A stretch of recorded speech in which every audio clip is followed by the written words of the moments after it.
mengapa kematian beliau menggemparkan Kairo dengan pemakamannya yang dihadiri lebih dari 500.000 orang. Mari kita simak kisah dari Asosiasi Universitas Islam Mesir ini. Al-Kisah dari kampung kecil bernama Tafana al-Ashraf, distrik Middle Ghamir, provinsi Dakohliyah, Mesir, ada 9 orang sarjana miskin lulusan Fakultas Pertanian. Lalu mereka pun sepakat membuat sebuah peternakan unggas, sembari mencari mitra ke-10.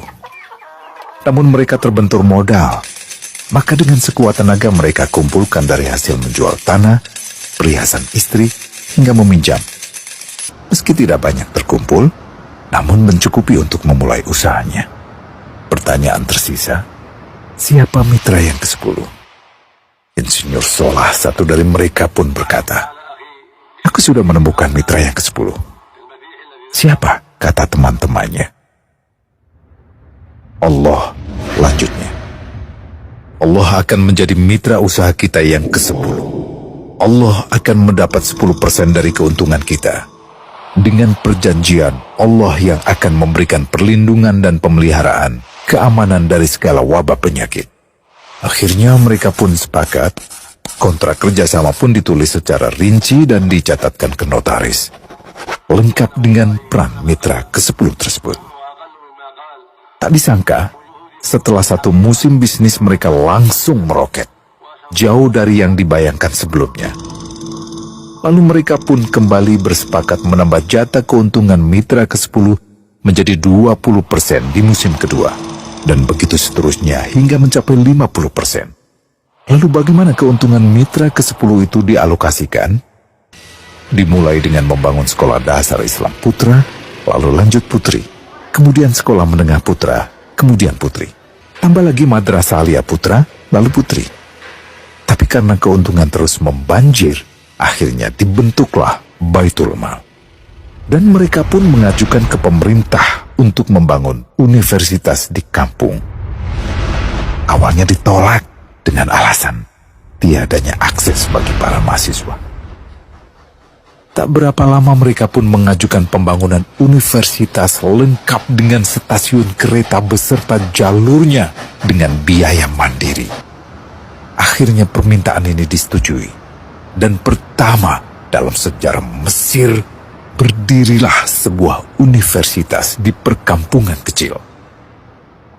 Semakin berkembang, dibangun pula fakultas kedua, ketiga, keempat hingga asrama putri dengan kapasitas 600 kamar. Lalu asrama putra dengan 1.000 kamar. Tiket kereta api pun digratiskan untuk memudahkan transportasi menuju kampung tersebut. Tak cukup hanya itu, dibangun Baitul Mal berikutnya hingga hilang kemiskinan di daerah tersebut. Dan program ini diduplikasi ke kampung-kampung lain hingga bisa dikatakan tak ada kampung yang disinggahi Insinyur Solah kecuali akan dibangun Baitul Mal untuk warga. Bantuan pun diberikan untuk fakir miskin dan para janda. Pemuda pengangguran pun dilatih untuk mengelola perkebunan sayur hingga mandiri, bahkan sampai bisa mengekspor ke negara tetangga. Pada saat panen raya, seluruh penduduk dikirimi paket sayur. Di hari pertama Ramadan diadakan buka puasa bersama untuk seluruh penduduk desa. Mereka memasak dan hadir ke lapangan yang dipenuhi beraneka makanan. Disiapkan juga perabotan untuk gadis-gadis yatim yang ingin menikah. Dan ini semua merupakan sedikit dari banyaknya kebaikan yang dilakukan oleh Insinyur Solah. Hingga pada akhirnya disepakatilah keuntungan perusahaan 100% untuk Allah. Insinyur Solah yang awalnya adalah salah satu mitra usaha berubah menjadi karyawan Allah. Dia hanya menerima gaji, namun dia memberikan Tuhannya syarat agar membuatnya hanya butuh kepadanya dan hanya meminta kepadanya. Inilah sosok Insinyur Solah Atiyah, aktor utama kisah menakjubkan ini. Keikhlasannya membuat ia sama sekali menolak terkenal di media massa. Dan kini, meski orang yang melibatkan Allah ke dalam bisnisnya ini telah wafat, melayang seluruh amal jariahnya yang selalu mengalir untuknya.